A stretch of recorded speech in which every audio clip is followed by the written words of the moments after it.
আমরা গত ক্লাসে এই পর্যন্ত দেখেছি যে মহাকর্ষীয় বিভব আর প্রাবল্যের মধ্যে সম্পর্ক দেখাইছিলাম E = মাইনাস নেবলা V।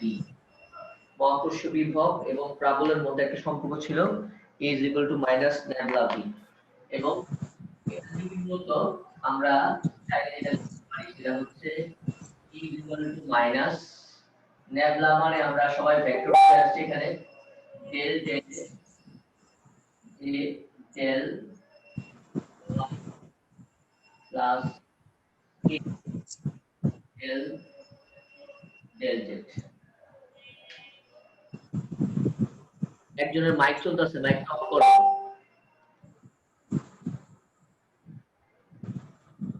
একজনের মাইকটা অন করা আছে,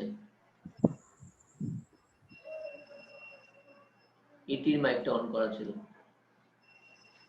এখান থেকে আমরা এইভাবে লিখতে পারি। তাহলে আমরা আজকে প্রথমে এটা নিয়ে কিছু ম্যাথ করব। ম্যাথ করার আগে আমরা একটু রিভিউ দিয়ে নিই যে আমাদের অন্তরীকরণের ফর্মুলাটা কি ধরনের ছিল। মোটামুটি আমরা সবাই পড়ে আসছি ভেক্টর অধ্যায়ে, তারপর গতিবিদ্যা অধ্যায়ে। তবু আমি আরেকটু দেখাই দিই যদি মনে না থাকে। আমাদের যে মূল সূত্রটা ছিল সেটা হচ্ছে ddx of x to the power n। এটাকে ডিফারেন্সিয়েট করলে আমরা কি পাই? ডিফারেন্সিয়েট করলে আমরা পাই উপরে যে পাওয়ারটা থাকবে সেই পাওয়ারটা সামনে চলে আসবে এবং x এর পাওয়ার 1 কমে যাবে। x এর পাওয়ারটা 1 কমে যাবে। ডিফারেন্সিয়েটের যে নিয়মটা ছিল সেটা হচ্ছে x to the power n, উপরে পাওয়ার যা থাকবে x এর পাওয়ার 1 কমে যাবে এবং কনস্ট্যান্ট কোন রাশির উপর অন্তরীকরণ করা যাবে না। কনস্ট্যান্ট অর্থাৎ ধ্রুবক, যদি একটা ধ্রুবক সিঙ্গেল থাকে, যেমন ধরো একটা constant say ddx of c, এটা কনস্ট্যান্ট রাশি, বা a b c এটা কনস্ট্যান্ট রাশি, কারণ এখানে x যুক্ত কোনো কিছু নেই। যদি এই ধরনের কোনো রাশি থাকে তবে তাকে অন্তরীকরণ করা যায় না। এগুলো আমরা ভেক্টর অধ্যায়ে পড়ে আসছি ক্যালকুলাসে। তাহলে আজকে আমরা এই রুলসগুলি ইউজ করি এবং আমরা বিভব এবং প্রাবল্যের মধ্যে সম্পর্ক ইউজ করে আমরা আজকে এই ম্যাথগুলি করব। প্রাবল্য এবং বিভবের মধ্যে সম্পর্কযুক্ত যে ম্যাথগুলো। তাহলে প্রথম ম্যাথটা হচ্ছে, কোশ্চেনটা লিখলাম, কোশ্চেন নাম্বার 1। প্রথম ম্যাথটা হচ্ছে যদি v মানে কি? মহাকর্ষীয় বিভব। যদি মহাকর্ষীয় বিভব 2/x³ হয়, যদি মহাকর্ষীয় বিভব 2/x³ হয়, তবে তোমাকে বের করতে বলছে ex।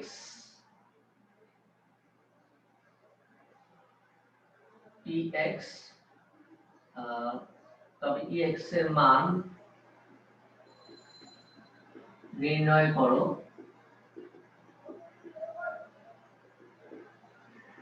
যখন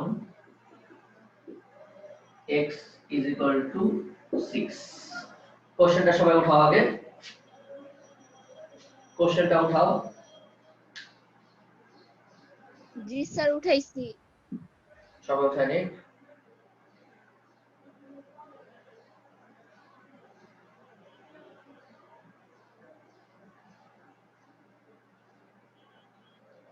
স্যার স্ক্রিনটা দেখা যায় না।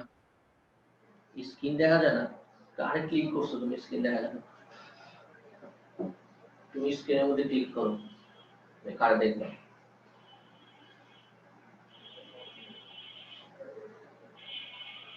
তাহলে আমাকে কি বলা আছে? যদি b = 2/x³ হয় তবে তোমাকে ex এর মান বের করতে বলছে। এখানে কিন্তু দেখো এখানে x দেওয়া আছে, x।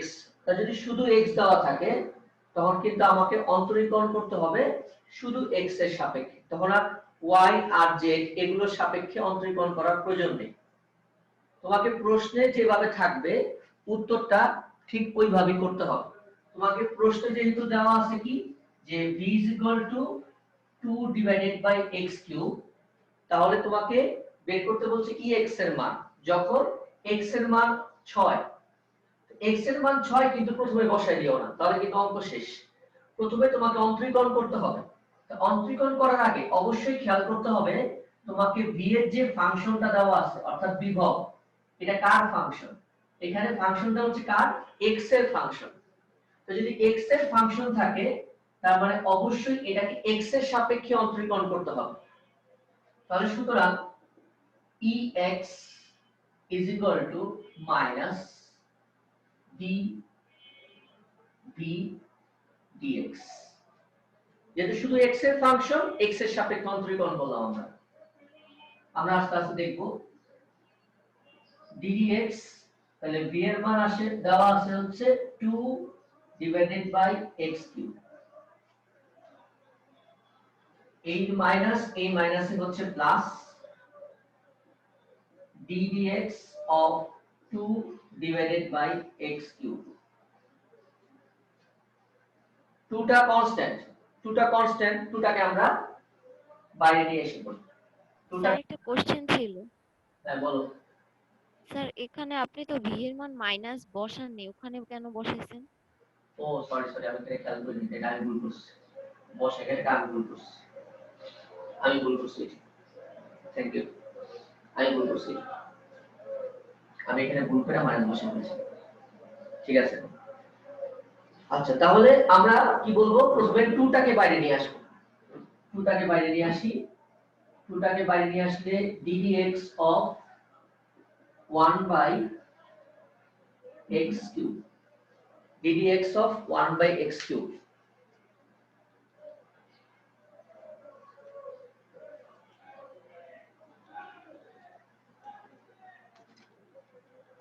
স্যার ডান পাশে লেখাগুলো স্পষ্ট দেখা যেতেছে না লাইটের আলোর কারণে। হ্যাঁ নামটা লেখা আছে তো দেখলাম মাত্র। তো এই বাম পাশে লিখি, এই লেখাটাকে এই পাশে লিখি, লাইটের জন্য এটা স্পষ্ট আসছে। এই পাশে লিখে দিয়ে আসি, তাহলে আমাদের ex is equal to 2টা বাইরে নিয়ে আসি ddx of x to the power ddx of 1 by x to the power 3। তাহলে আমরা প্রথমে কি করব? আমরা যেহেতু সূত্র শিখছি একটাই, ওই একটা সূত্র দিয়ে স্যার এটার মধ্যে কি মাইনাস বসবে না এর মধ্যে লাইনটার মধ্যে? হ্যাঁ অবশ্যই মাইনাস বসবে। আচ্ছা তাহলে আমরা ফার্স্টে এই x কিউবটাকে কি বানাই? x to the power -3, x to the power -3। তাহলে x টু দি পাওয়ার -3 যদি লিখি, আমাদের অন্তরীকরণ নিয়মটা কি ছিল? x এর পাওয়ার উপরে যা থাকবে সেই পাওয়ারটা কি করবে? সামনে চলে আসবে। তাহলে x এর পাওয়ার এখানে কত আছে? -3, তার মানে -3টাকে আমরা কি করব? সামনে নিয়ে আসব। আর x এর পাওয়ার কি করবে? 1 কমে যাবে। তাহলে -3 ছিল, 1 কমে গেলে কত হবে বলো তো? -4, x to the power -4। তাহলে দেখো আমাদের ইকুয়েশনটা কত আসে? ex is equal to 3 দুগুণে 6 divided by x to the power 4। তোমাকে কিন্তু এখানে শেষ করতে বল নাই, তোমাকে কিন্তু প্রশ্নে বলে দিছে যে x এর মান কত বসাতে বলছে? 6। যে যদি x এর মান 6 হয় তবে ex এর মান কত? তাহলে এখানে x এর মান 6 বসাও, দেখো কত আসে। x এর মান 6 বসায় দেখো কত আসে। x is equal to 6 বলে তড়িৎ প্রাবল্য 6 divided by 6 to the power 4 কত আসে দেখো।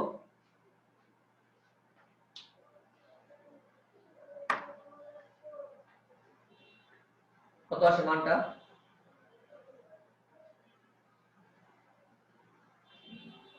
1/216। একবার দশমিকে বলো, দশমিকে বলো উত্তরটা, সমস্যা নেই। 4.6296 4.6296 into 10 to the power -3 minus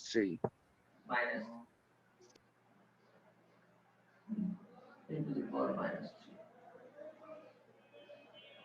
একক ছিল আমাদের নিউটন পার কেজি।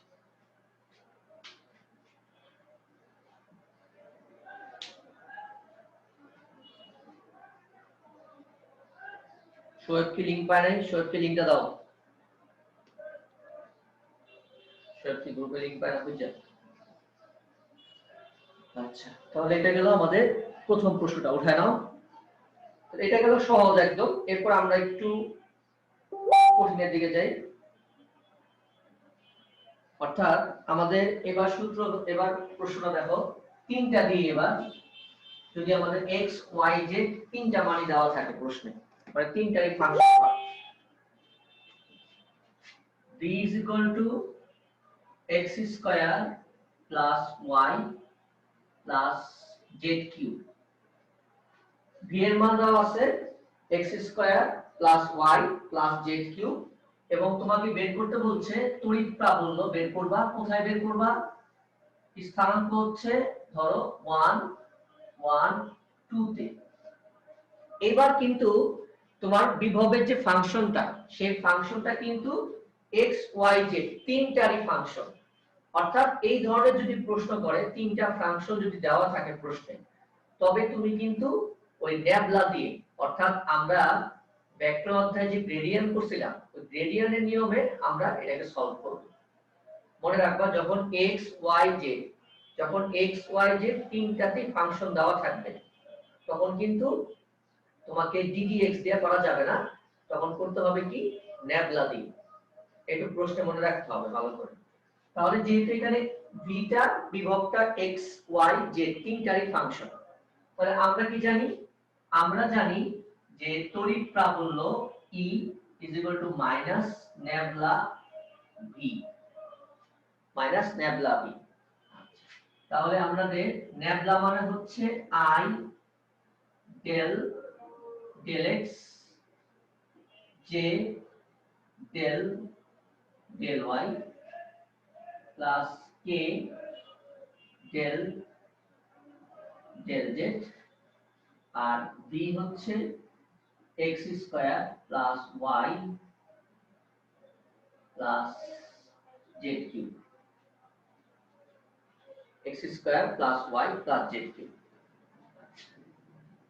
তাহলে আমাদের যারা আমরা গ্রেডিয়েন্ট ডাইভারজেন্স কার্ভ এখানে সবাই করে আসছি, তাহলে প্রথম কাজ হচ্ছে এই i del del x এর সাথে এটাকে গুণ করা। আমরা ধাপে ধাপে অঙ্কগুলো করব। মাইনাসটা থাকুক, i del del x square plus y plus z cube plus j del del y x square plus y plus z cube plus k, just প্রথমে নরমাল গুণ করলাম, x square plus y plus z cube। এই বন্ধ উঠাও সবাই।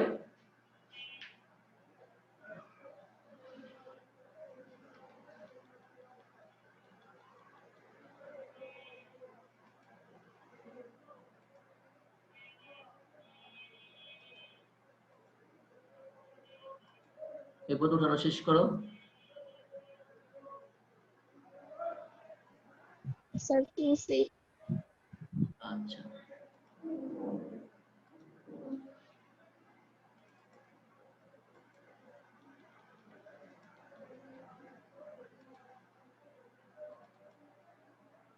এবার আমরা sir হ্যাঁ বলো। ডিফারেন্সিয়েশন কখন করব আর এই রেডিয়ান নিয়ম কখন করব? প্রথমে তো বলে দিলাম, শুনি নাই স্যার, আবার একটু বলেন। যখন x y z তিনটাই থাকবে তখন গ্রেডিয়েন্ট নিয়ে করতে হবে। যখন বিভবটা x y z তিনটারই ফাংশন থাকবে, তখনই তোমাকে প্রাবল্য বের করার সময় গ্রেডিয়েন্ট নিয়ে করতে হবে। তাহলে এবার ধাপে ধাপে একটা করে আমরা করি। প্রথমেই তোমার কাজ হচ্ছে এই তিনটা ফাংশনের মধ্যে কোনটা x এর সেটাকে আগে ডিফাইন করা। তাহলে সহজ বোঝা যায়, x স্কয়ারটা y আর z এর মধ্যে কোথাও x নাই, তাহলে y আর z কে অন্তরীকরণ করা যাবে না, শুধু কাকে করতে পারবো? x স্কয়ার কে। তাহলে x স্কয়ার কে x এর সাপেক্ষে যদি অন্তরীকরণ করি কত পাই আমরা? 2x 2x গুড সোহেল আমরা পাবো 2x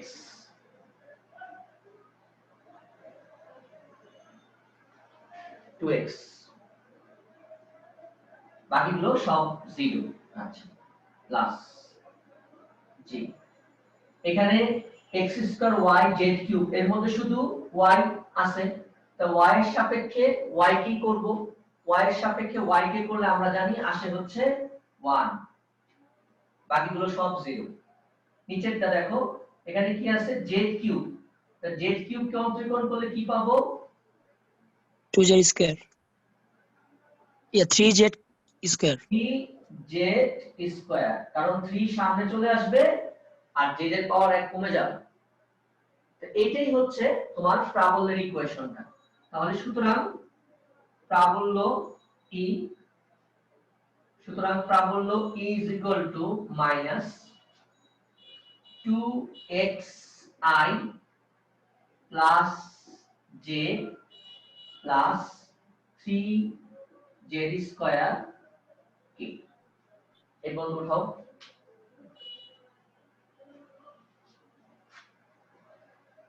স্যার ওঠানো হয়েছে।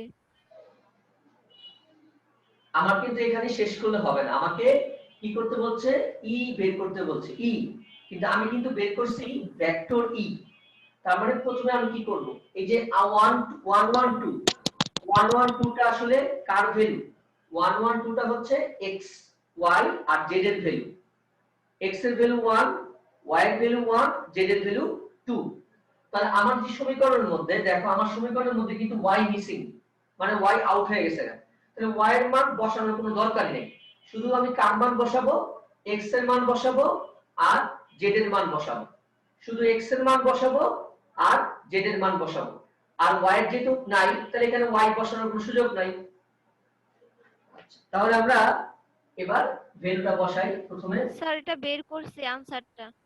আচ্ছা আগে করি আমরা তারপর মিলাবো তাহলে আমরা at 112 অর্থাৎ 112 বিন্দুতে বা 112 বিন্দুতে লিখতে পারো আমি এভাবে লিখলাম সমস্যা নেই তো বাংলা লিখতে নিও তাহলে আমাদের কি আসে x এর মান 1 ওকে x এর মান যদি 1 হয় 2i এখানে y এর মান নাই সো j j থাকবে এখানে z এর মান 2 z স্কয়ার মানে 4 আর 3 4 12 অর্থাৎ 12 k তো এটা হচ্ছে ভেক্টর ই যদি ভেক্টর ই বের করতে বলতো আমরা এইটুকুই রাখতাম কিন্তু আমাকে এখানে ভেক্টর ই বলে নাই চাইছে ভেক্টর ই এর মান তাহলে মান তো আমরা সবাই বের করতে পারি তাহলে মান বের করলে কিন্তু পুরাটা মানে মাইনাস সব স্কয়ার হয়ে যাবে না এটা জাস্ট ভ্যালু আসবে তাহলে কি আসবো 2 স্কয়ার 1 স্কয়ার প্লাস 12 কত আসে দেখো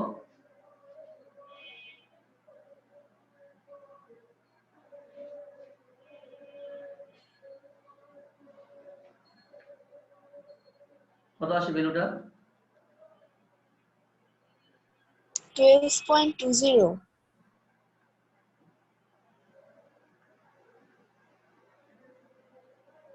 কত বললাম আমরা বলো একটু 12.20 12.20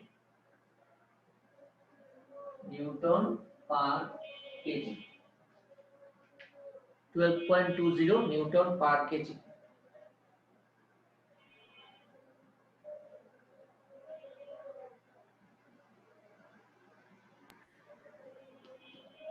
নিউটন পার কেজি সামনে ভেক্টর ই এর সামনে যে মাইনাসটা আছে সেটা কি হবে সবই তো স্কয়ার হয়ে গেছে এখানে তুমি মাইনাস যদি সবাই গুণ করে দাও তাহলে -2 স্কয়ার -1 স্কয়ার -12 স্কয়ার আচ্ছা হ্যাঁ স্যার বুঝতে পারছি সবই তো প্লাস হয়ে যায় তাহলে 12.20 নিউটন পার কেজি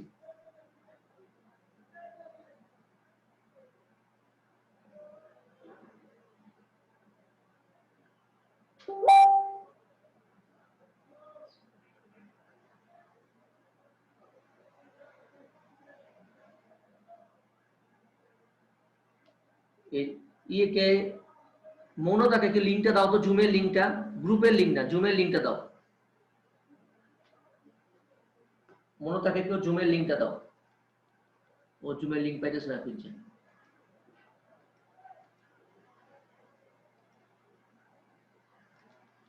আমি মিনিমাইজ করতে পারতাম না, রেকর্ডিং চলতেছে। জুমের লিংকটা দাও মৌনতাকে কেউ।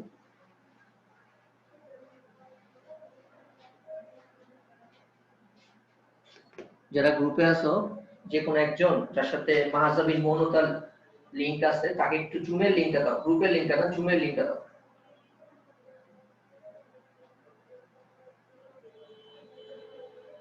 লাস্ট একটা কোশ্চেন করি আমরা। এবার হচ্ছে যদি v is equal to x square y z cube, একই ফাংশন খালি 2, এবার আমরা e বের করব হচ্ছে 1 1 1। এবার গুণ আকারে দিলাম, কারণ আগের বারটা যোগ আকারে ছিল, অনেকে মনে করছে যোগ আকারে থাকলে বুঝি সবসময় হবে, গুণ আকারেও থাকতে পারে। x square y z cube, x square y z cube. ফাংশনটা ভালো করে খেয়াল করো, এখানেও কিন্তু মহাকর্ষ বিভবটা হচ্ছে x y আর z এর ফাংশন, x y আর z এর ফাংশন। তোমাকে বের করতে বলছে প্রাবল্য, তাহলে x y z এর ফাংশন থাকলেই আমরা কি করব, রেডিয়ান করব, তাই না? অর্থাৎ আমরা কি জানি e is equal to minus nebula v। আচ্ছা, তাহলে আমরা v বসাই, তাহলে nebula মানে আমাদের ছিল কি i del del x plus j del del y plus k del del z, R v হচ্ছে x square y z cube, x square y z cube. এরপর তো উঠাও সবাই।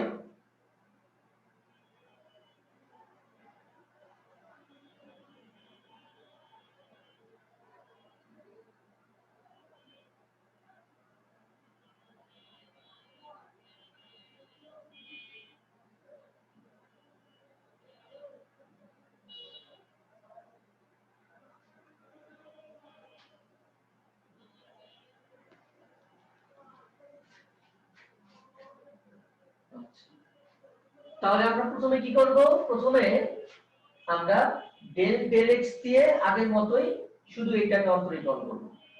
এবার কিন্তু যোগ আকারে না, একটু ভালো করে খেয়াল করবা, আগে আমরা আলাদা করে নিই।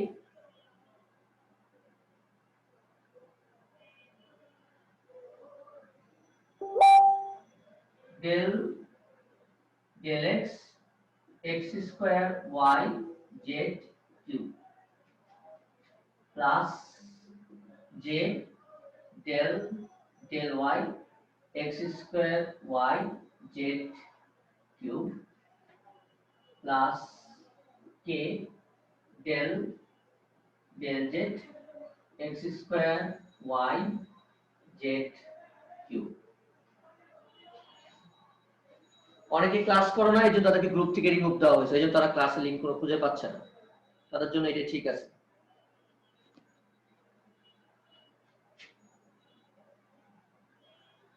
নাও এবার নিজের অন্তরীকরণটা বলো আমাকে, প্রথমে বলো x স্কয়ার।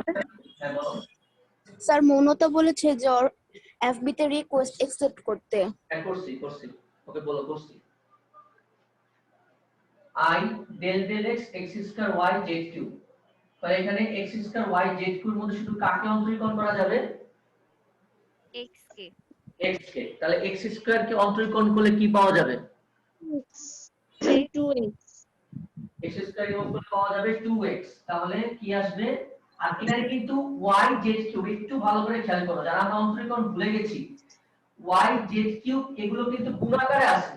এবার কিন্তু এই দুইটাকে তুমি জিরো বানাতে পারবে না, কারণ গুণাকারে থাকলে কিন্তু জিরো বানানো যায় না। গুণাকারে থাকলে যেটাকে অন্তরীকরণ করতে পারবা শুধু তাকেই করবা, বাকি রাশিগুলোকে কনস্ট্যান্টের মতো করে রেখে দিতে হবে।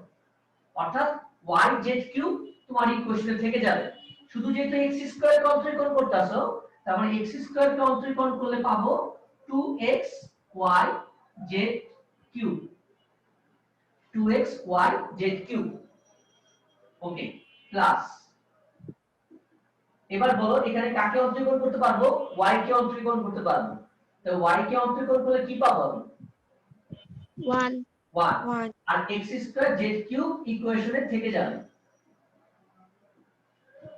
আচ্ছা z তাহলে z কে z এর সাপেক্ষে কাকে অন্তরীকরণ করব z কিউব কে তো z কিউবের অন্তরীকরণ আমরা জানি 3z 3x square y x z square. Right অন্তরীকরণ শেষ তাহলে এবার নিজেরা মানটি বসাও নিজেরা মানগুলো বসাও বসায় আমাদের বলো যে কত আসে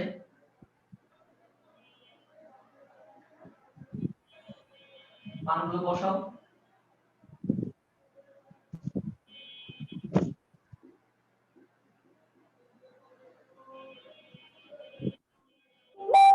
মানগুলো বসাও কত আসে দেখো স্যার আসে হচ্ছে -2y + j + 3k। হ্যাঁ তোমরা বলো আগে বলো একটু শুনি মাইনাস বলো 2i 2i + j + 3k। Plus j plus 3k check করো ঠিক আছে কিনা ঠিকই আছে বলো তাই না জ্যাটের অন্তরীকরণটা বুঝি না স্যার কোনটা z এ এর হেটে যেটা যে এই যে z এর পাওয়ার কত 3 সামনে চলে আসছে আর z এর পাওয়ার 1 কমে গেছে 3 টা সামনে চলে আসছে 3x² y ওরা তো ওদের মতই আছে শুধু কাকে অন্তরীকরণ করবা z কিউব কে তো z কিউব কে অন্তরীকরণ করলে কত পাবো z²। ঠিক আছে এবার মডুলাস নাও আগের মতই কত আসে দেখো 3.74 3.74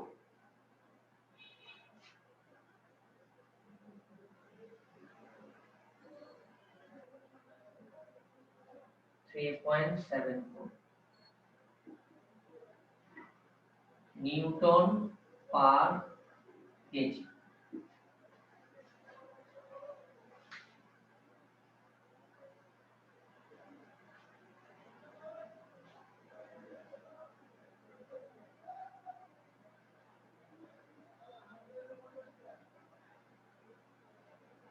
ঠিক আছে দেখো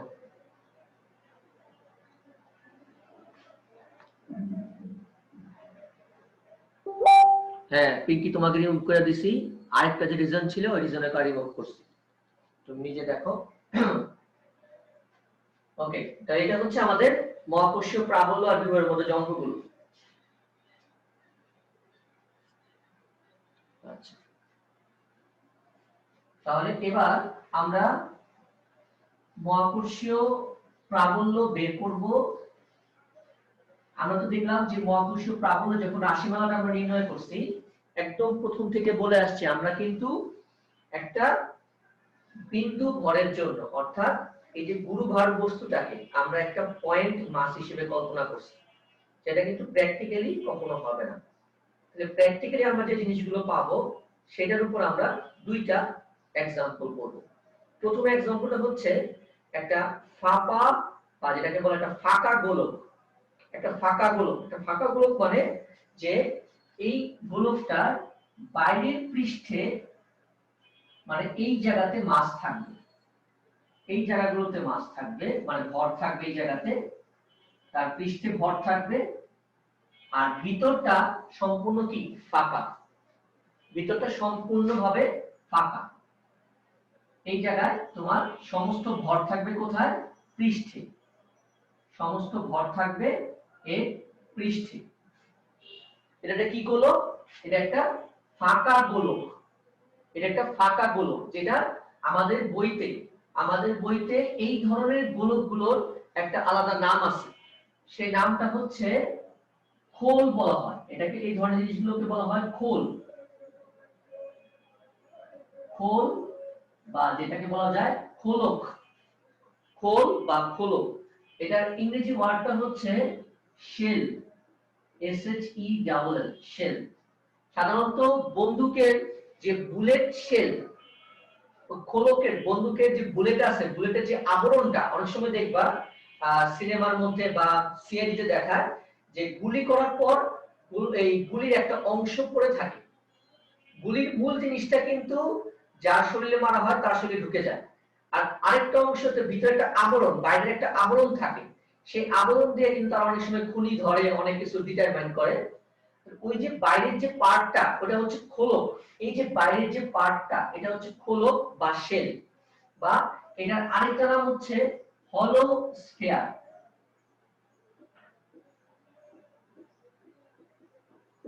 হলো স্ফিয়ার, হলো স্ফিয়ার এটাও একই কথা, ফাঁকা গোলক। ফাঁকা গোলক বা কোনো কোনো জায়গায় বলে ফাঁপা, ফাঁকা গোলক, ফাঁপা বা ফাঁকা গোলক। আমরা এই ধরনের খোলকের জন্য বিভিন্ন পয়েন্টে, এই ধরনের খোলকের জন্য বিভিন্ন পয়েন্টে আমরা কি করব, মহাকর্ষীয় প্রাবল্য বের করব আজকে প্রথমে।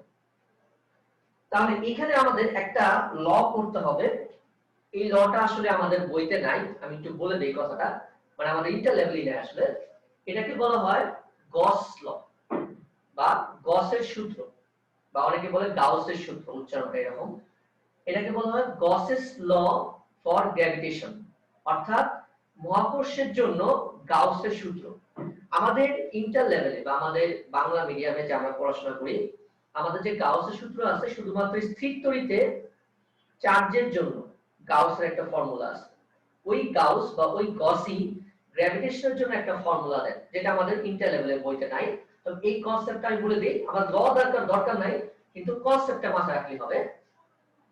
গস যে বলতেছেন, যিনি বলতেছেন যে এই যে গোলকটা বা এটা যদি ফাঁকা হোক বা নিরেট হোক, যাই হোক না কেন, সব ক্ষেত্রেই তোমার ভরকে কেন্দ্রে বিবেচনা করতে হবে।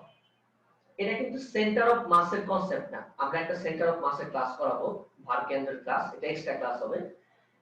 এই যে এই ধরনের গোলাকৃতি বস্তু, সেটা ফাঁকা মানে ভিতরটা কিছু না থাকুক, অথবা পৃথিবীর মতো কঠিন গোলক হোক, যাই হোক না কেন, তোমার সমস্ত ভর কাজ করবে সেন্টার।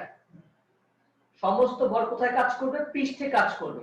এটা হিসেব করে আমাকে ক্যালকুলেশন করতে হবে। সমস্ত ভর কাজ করবে কোথায়? সেন্টার। বাইরে এখানে ভর থাকুক, যেখানে ভর থাকুক না কেন, ভর পৃষ্ঠে থাকুক ভিতরে থাকুক, তার সমস্ত ভর কাজ করবে সেন্টার। জাস্ট এই কনসেপ্টটা মনে রাখলে চলবে। তাহলে আমরা যে ফাঁকা গোলকটা নিলাম বা খোলকটা নিলাম, সেই ফাঁকা খোলকটার রেডিয়াস হচ্ছে ক্যাপিটাল আর। আবার বলতাছি, এখানে কোথায় ভর আছে? পৃষ্ঠে ভর আছে। এই যে অনেক সময় আমি বলি যে আমাদের মানে মেয়েরা যে চুড়ি পরো, সেই চুড়িটা মনে করতে পারো একটা ফাঁকা গোলকের মতো, যদিও চুড়িটা ওয়ান ডাইমেনশনাল, এটা কিন্তু থ্রি ডাইমেনশনাল। এটা ফাঁকা গোলক মানে ওই চুড়িটার মতো কল্পনা করো যে চুড়িটার যে পৃষ্ঠে শুধু ভর থাকে, এর ভিতরে কোনো কিন্তু ভর নাই। যদিও আমি বলি চুড়ি কিন্তু ওয়ান ডাইমেনশনাল, একটা রিং, একটা রিং, এটা কিন্তু রিং না, এটা হচ্ছে একটা স্ফিয়ার, কিন্তু ভিতরটা কি? ফাঁপা। মনে করো একটা টেনিস বলের মতো, আর একটা ফুটবলের মতো, যে ফুটবলের চারদিকে তোমার ফুটবলের থিম যে পাতলা চামড়ার স্তরটা, আর ভিতরটা হচ্ছে বায়ু, অনেকটা এই ধরনের। কাঠের বল না, কাঠের বল কিন্তু নিরেট, কাঠের বল না। এই ধরনের ফাঁকা গোলক বা খোলকের জন্য আমরা তিনটা পয়েন্টে আমরা তড়িৎ প্রাবল্য বের করব। এই পর্যন্ত আশা করি কথা বোঝা গেছে। আচ্ছা, তাহলে টাইটেল দাও, টাইটেল দাও উপরে সবাই। ফাঁকা গোলকের জন্য বিভিন্ন বিন্দুতে তড়িৎ প্রাবল্য নির্ণয়। ফাঁকা গোলকের জন্য বিভিন্ন বিন্দুতে তড়িৎ প্রাবল্য নির্ণয়। সবাই লিখছো? ফাঁকা গোলকের জন্য বিভিন্ন বিন্দুতে তড়িৎ প্রাবল্য নির্ণয়।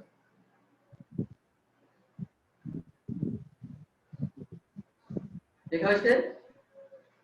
জি স্যার। এটার ভিতরে 1 নাম্বার দিয়ে লিখবা, এটার ভিতরে 1 নাম্বার দিয়ে লিখবা ফাঁকা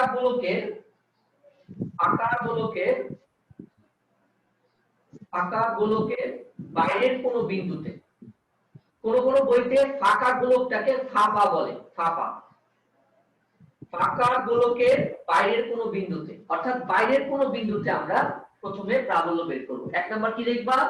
ফাঁকা গোলকের বাইরের কোন বিন্দুতে বাইরের কোন বিন্দুতে তড়িৎ প্রাবল্য নির্ণয়। ফাঁকা গোলকের বাইরের কোন বিন্দুতে, ধরো বাইরে একটা বিন্দু ধরলাম আমরা পি বিন্দু, এবং এখান থেকে এইটুকের ডিসটেন্স হচ্ছে আর। তাহলে ফাঁকা গোলকের বাইরের কোন বিন্দু, মানে বাইরে মানে পৃষ্ঠেও না ভিতরেও না, বাইরে যে কোনো পয়েন্টে। তাহলে আমি তো আগেই বলছি, যেহেতু আমার এখানে ভর কোথায় কাজ করবে, গসের সূত্র অনুযায়ী সেন্টারে ভর কাজ করবে। ভর পৃষ্ঠে, কিন্তু আমাকে কল্পনা করতে হবে কোথায় আছে ভর, সেন্টারে আছে। তো সেন্টারে যেহেতু ভর আছে, তার মানে এখানে চারদিকে একটা কি তৈরি করছে, সে মহাকর্ষীয় ক্ষেত্র তৈরি করছে। সেই ক্ষেত্রের মধ্যেই তুমি কি করছো, এখানে একটা একক ভরের বস্তু স্থাপন করছো।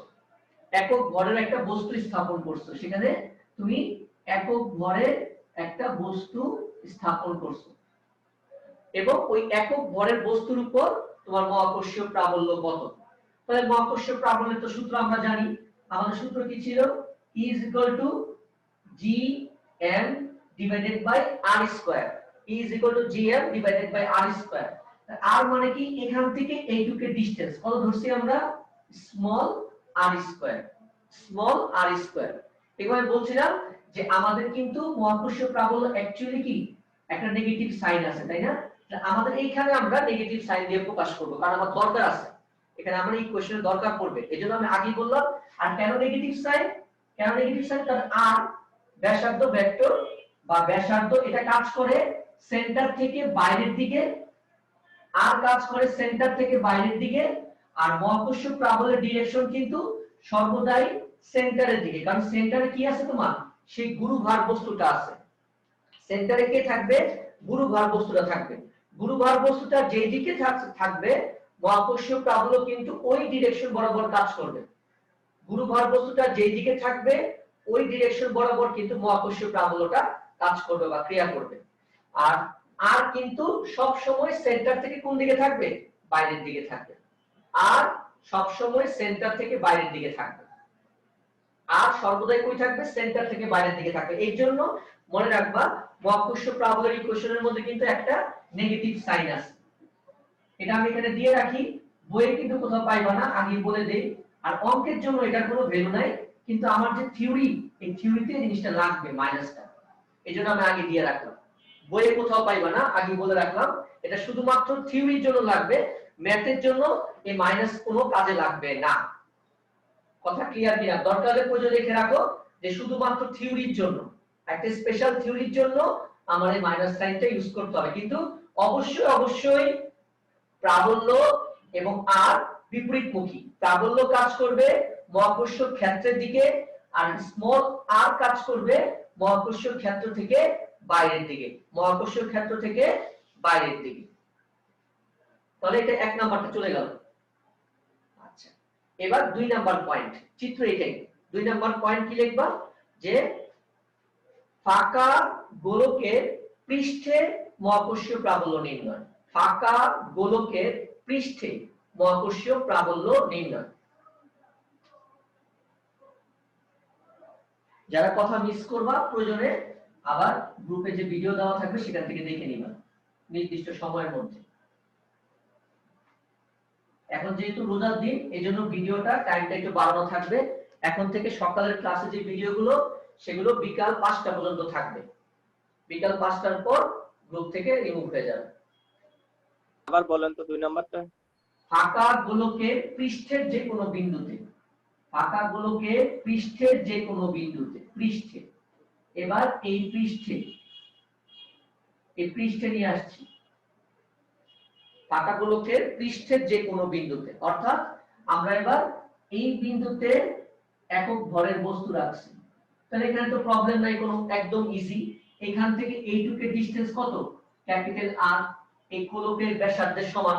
তার মানে এই ক্ষেত্রে আমাদের প্রাবল্য কত হবে, E is equal to minus Gm divided by capital R square। একদম সহজ।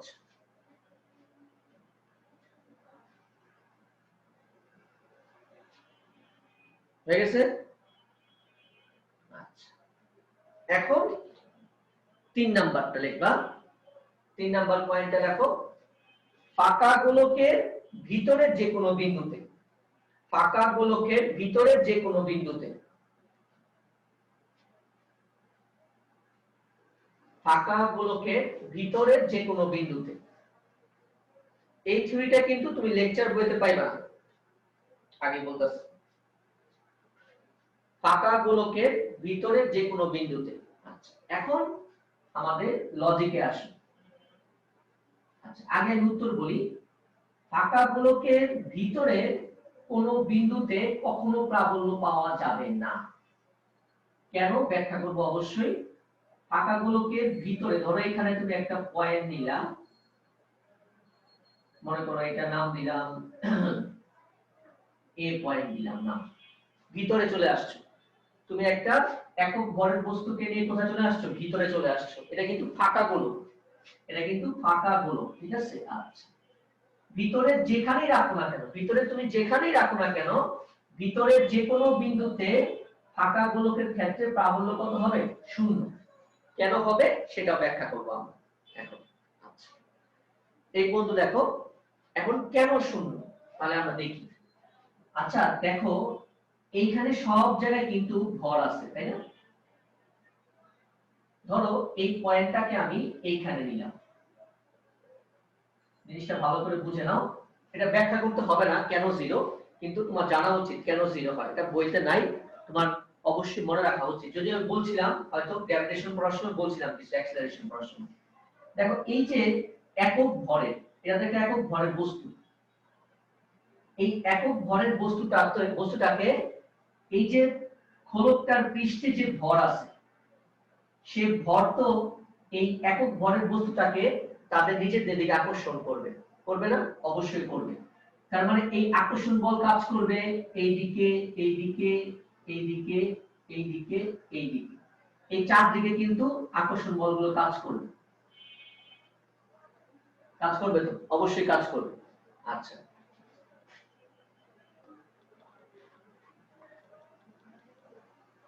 আচ্ছা, এখানে যদি ভর কাজ করে, এখানে খেয়াল করো, যেহেতু এখানে উপরের দিকে ভর আছে, তাহলে এই দিকে উপরের দিকে মহাকর্ষীয় প্রাবল্য কাজ করবে, কাজ করবে। ওকে, এখন খেয়াল করো, আমাদের মহাকর্ষীয় প্রাবল্যের ইকুয়েশন কি? E = gm divided by r square. আচ্ছা, এই যে এই জায়গাগুলোতে, যে জায়গাটা আমি পয়েন্ট করছি, এই জায়গাতে ভরের পরিমাণ তো খুব কম, কারণ খুব অল্প পরিমাণ ভর আছে, তাই না? নিচের তুলনায়, নিচে যে পরিমাণ ভর আছে তার তুলনায় তো এই জায়গায় ভরের পরিমাণ কম। মনে করো এই জায়গায় 10টা ভর, 10টা কণা আছে, ধরো 10টা কণা ধরে নিলাম। এই 10টা কণা এই m ভরের বস্তুকে তাদের নিজের দিকে আকর্ষণ করবে, নিজের দিকে, মানে তাদের দিকে আকর্ষণ করতেছে। এখন এখানে কিন্তু ভরের পরিমাণও কম, আবার দেখো ডিসটেন্সও কিন্তু কম। এখানে এখান থেকে এই ডিসটেন্স গুলিও তো কম, অনেক কাছাকাছি না? এখানে যে ভরগুলো আছে, এই পৃষ্ঠে যে ভরগুলো আছে, সেই ভরের পরিমাণও কিন্তু কম, কারণ অল্প কয়েকটা ভর উপরের দিকে, যেদিকে আমি নোট করছি সেদিকে কিন্তু ভরের পরিমাণ খুবই কম। ভরের পরিমাণ যেমন কম, আবার এখান থেকে কিন্তু ডিসটেন্সও কম। তাহলে ভর যেমন কম, ডিসটেন্সও কম, তার মানে আলটিমেটলি কিন্তু মহাকর্ষীয় প্রাবল্য কমই হবে, বেশি কিন্তু হবে না। কারণ এমন না যে স্যার ডিসটেন্স তো কম, প্রাবল্য তো বেড়ে যাওয়ার কথা, কিন্তু প্রাবল্য তো ভরের উপরে ডিপেন্ড করবে। তুমি যেটুকু অংশ দিছো সেটুকু অংশে তো ভরের পরিমাণ কম, ভরের পরিমাণ যেমন কম, আবার ডিসটেন্সও কম, তাহলে প্রাবল্য কিন্তু মোটামুটি কমই হবে, বেশি হবে না। আচ্ছা, এবার আসি নিচের প্রান্তে। এখানে যে ভরগুলো আছে, এদিকে যে ভরগুলো আছে, এইদিকে যে ভরগুলো কাজ করতেছে, এরাও তো আবার তাকে আকর্ষণ করবে, এরাও তার আকর্ষণ করবে, তাদের দিকে আকর্ষণ করতেছে। এখন বলতে পারো স্যার এদিকে কিন্তু ভরের পরিমাণ বেশি। হ্যাঁ, অবশ্যই এখানে ভরের পরিমাণ বেশি, নিচের দিকে কিন্তু ভরের পরিমাণ অনেক বেশি, অনেক। তাহলে এমন মনে হতে পারে না যে স্যার তাহলে তো এই m ভরের বস্তুটা মনে নিচের দিকে যাবে, কারণ যেহেতু নিচের অংশে ভরের পরিমাণ অনেক বেশি, তো তোমার কাছে মনে হতে পারে যে m ভরের বস্তুটা এই ভরগুলোর আকর্ষণে মনে নিচের দিকে চলে যাবে। যাবে না। কেন যাবে না?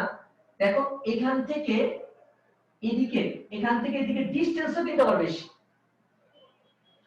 এখান থেকে এদের কিন্তু দূরত্ব আবার বেশি, দেখো দূরত্ব বেশি না, তার মানে ভরও যেমন বেশি আবার দূরত্বও বেশি।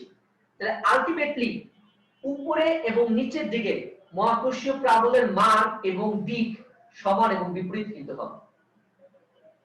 নিচের দিকে যেমন ভরের পরিমাণ বেশি, আবার যেখানে তুমি প্রাবল্য বের করবা সেখান থেকে কিন্তু এগুলোর ডিসটেন্সও বেশি, ফলে আলটিমেটলি কিন্তু মহাকর্ষীয় প্রাবল্যের মান এখানেও ছোট হবে। ফলে আলটিমেটলি উপরে যে পরিমাণ তুমি প্রাবল্য পাবে নিচেও একই পরিমাণ প্রাবল্য পাবে, অর্থাৎ প্রাবল্যের মান সমান হবে আর দিক বিপরীত হবে। তাহলে মান সমান এবং দিক যদি বিপরীত হয় তাহলে আমরা জানি যেহেতু মহাকর্ষীয় প্রাবল্য একটা ভেক্টর কোয়ান্টিটি, তার মানে ধরো E1 উপরেরটা E2 নিচেরটা, ফলে আলটিমেটলি কিন্তু রেজাল্ট কি হবে, যেহেতু মান সমান দিক বিপরীত, মান সমান দিক বিপরীত, ফলে আলটিমেটলি মহাকর্ষীয় প্রাবল্যের ভ্যালু 0 আসবে। মান সমান হবে, ডিরেকশন যেহেতু বিপরীত হবে তাহলে কিন্তু মহাকর্ষীয় প্রাবল্যের মানটা কি দেখাবে, 0 দেখাবে। এই জন্য কিন্তু ফাঁকা গোলকের ভিতরের কোনো বিন্দুতে মহাকর্ষীয় প্রাবল্য পাওয়া যায় না। কারো কোনো কোশ্চেন থাকলে বলতে পারো। স্যার ভরটা কি পৃষ্ঠে সমানভাবে বন্টিত থাকার কথা না? সমান বন্টিত থাকবে, কিন্তু স্যার এখানে যে বললেন উপরে একটু বেশি আবার নিচে একটু কম, মানে নিচে বেশি উপরে কম। তুমি যে অংশটাতে বের করতেছো উপরের অংশটাতে এইখানে যে পরিমাণ ভর থাকবে এই জায়গাতে কি একই পরিমাণ ভর আছে, সব জায়গায় তো সমান পরিমাণই ভর, কিন্তু তুমি ধরো এখানে একটা লাইন টান দাও, এখানে মনে মনে একটা লাইন টান, তাহলে এবার বলো এই লাইনের উপরে ভর বেশি না নিচে ভর বেশি? নিচে ভর বেশি। নিচে ভর বেশি, তাহলে জি স্যার।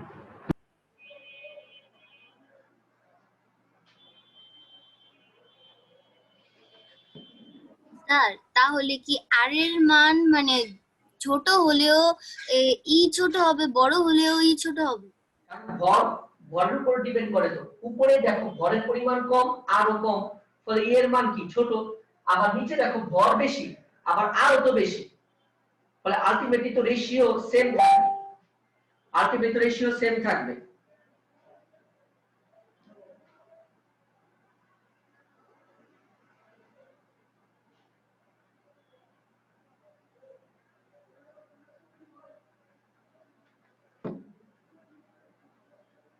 বুঝা গেছে?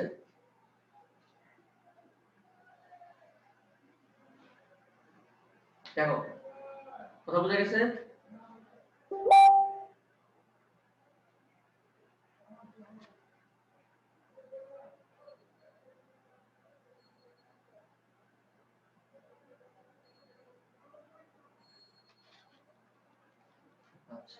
ওকে, তাহলে এটা হচ্ছে আমাদের ভিতরে। তাহলে এখন তাহলে আমরা কি কি দেখলাম, তাহলে আমরা এই তিনটা জিনিসকে যদি সাজাই,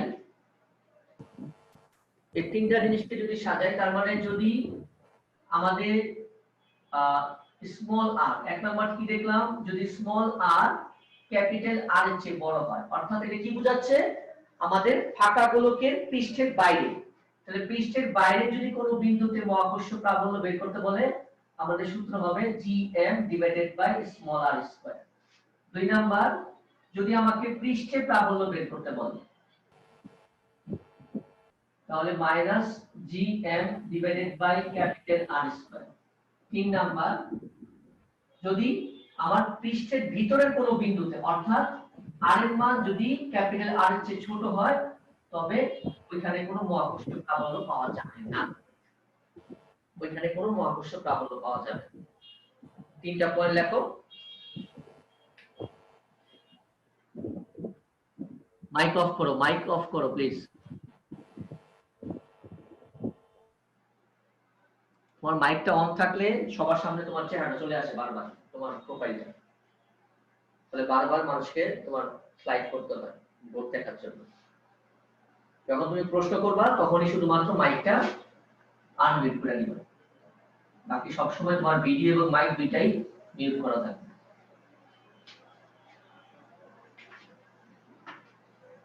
লেখা হয়েছে? জি স্যার। আচ্ছা, তাহলে আমরা এবার এই জিনিসটাকে আমরা গ্রাফে প্রেজেন্ট করব। কারণ যদি কলেজের ক্লাস থাকে, যদি খুব দ্রুত জয়েন করতে হয়, তাহলে মেসেজ বক্সে আমাকে লিখে দাও যে তুমি উপস্থিত আছো, লিখে লিভ নিতে পারো। আমরা জাস্ট একটা গ্রাফ ড্র করে শেষ করব আজকে।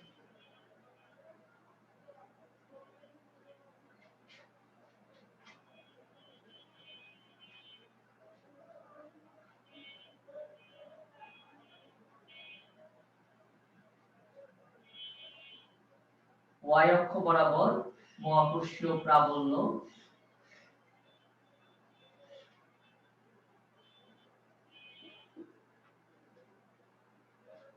তাহলে আমাদের এটা হচ্ছে গোলকের পৃষ্ঠ, অর্থাৎ